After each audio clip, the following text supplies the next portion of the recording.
News at 6। भारतीय share बाजार में वर्ष के अंतिम कारोबारी सत्र में उतार चढ़ाव के बाद बेंचमार्क सूचकांक सपाट बंद हुए।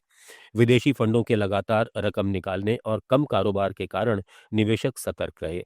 बीएसई सेंसेक्स 20 अंक यानी 0.02% गिरकर 84,675 पर बंद हुआ, जबकि एनएसई निफ्टी 3 अंक यानी 0.01% की गिरावट के साथ 25,939 पर पहुंचा। धातु क्षेत्र में मजबूती दिखी। हिंदुस्तान कॉपर 8.94% चढ़ा, जबकि जहाज निर्माण और रियल्टी शेयरों में कमजोरी बनी रही। M&M 2% बढ़ा, लेकिन आइशर मोटर्स 2% गिरा। Let's make news at 6। आपको ये भी बता दें कि शेयर बाजार में 31 दिसंबर से बड़ा बदलाव होगा। फ्यूचर्स और ऑप्शंस के लॉट साइज छोटे हो जाएंगे, यानी निफ्टी 50 का लॉट 75 से घटकर 65, बैंक निफ्टी 35 से 30, फिन निफ्टी 65 से 60 और मिड कैप सेलेक्ट 140 से 120 हो जाएगा। इससे रिटेल ट्रेडर्स को कम पैसे में ज्यादा कॉन्ट्रैक्ट्स खरीदने का मौका मिलेगा, मार्जिन की जरूरत कम पड़ेगी और ट्रेडिंग थोड़ी आसान हो जाएगी। बड़े ट्रेडर्स को अपनी पोजीशन और मार्जिन को नए हिसाब से एडजस्ट करना होगा। आयकर विभाग ने करदाताओं को चेतावनी दी है कि 31 दिसंबर 2025 तक पैन कार्ड आधार से लिंक नहीं करने पर पैन निष्क्रिय हो जाएगा। इससे आयकर रिटर्न दाखिल करने में गंभीर समस्या आएगी, रिफंड रुकेगा, उच्च दर से टीडीएस कटेगा और कई वित्तीय लेन देन जैसे बैंक खाता खोलना या 50,000 रुपए से अधिक की नकद जमा करना असंभव हो जाएगा। कुछ मामलों में 1,000 रुपए का जुर्माना भी लग सकता है। विशेष श्रेणी के करदाताओं के लिए यह प्रक्रिया मुफ्त है। लिंकिंग आयकर ई फाइलिंग पोर्टल पर आसानी से की जा सकती है, जहां पैन और आधार नंबर दर्ज कर ओटीपी से सत्यापन पूरा करना होता है। विभाग ने सभी से अंतिम तिथि से पहले इस अनिवार्य प्रक्रिया को पूरा करने का आग्रह किया है।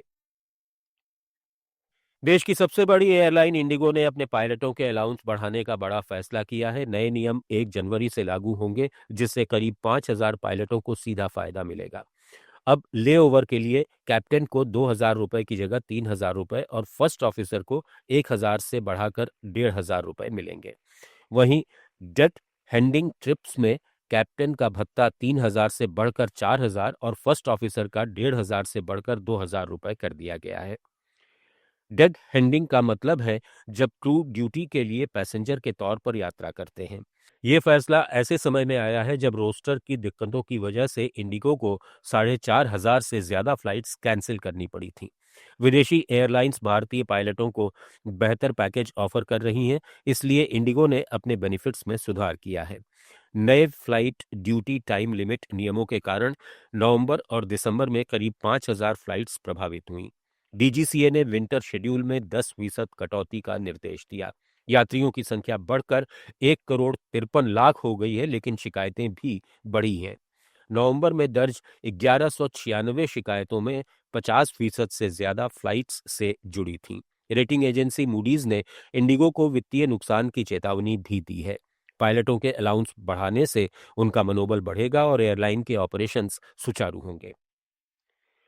भारत के पास दुनिया का तीसरा सबसे बड़ा रेयर अर्थ ऑक्साइड भंडार है। ये लगभग 69 लाख टन है और वैश्विक भंडार का 6 से 7% हिस्सा है।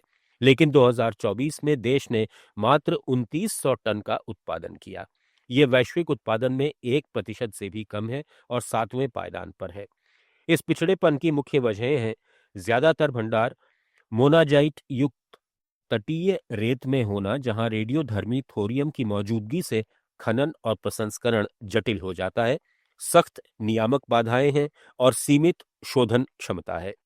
वहीं चीन 2,70,000 टन उत्पादन के साथ अग्रणी है। वो वैश्विक शोधन का 90% नियंत्रित करता है, जबकि अमेरिका दूसरे स्थान पर है। हेल्थ केयर क्षेत्र की जाने-मानी भारतीय कंपनी क्यूपिड लिमिटेड ने सऊदी अरब में अपना पहला विदेशी विनिर्माण संयंत्र स्थापित करने की सैद्धांतिक मंजूरी दे दी है। ये उपभोग योग्य सामग्रियों के क्षेत्र में उसके अंतर्राष्ट्रीय विस्तार की महत्वपूर्ण कड़ी है। ये एफएमसीजी प्लांट खाड़ी सहयोग परिषद क्षेत्र में आपूर्ति श्रृंखला को मजबूत करेगा, उत्पादों की तेज उपलब्धता सुनिश्चित करेगा और कंपनी की क्षेत्रीय बाजार हिस्सेदारी बढ़ाएगा।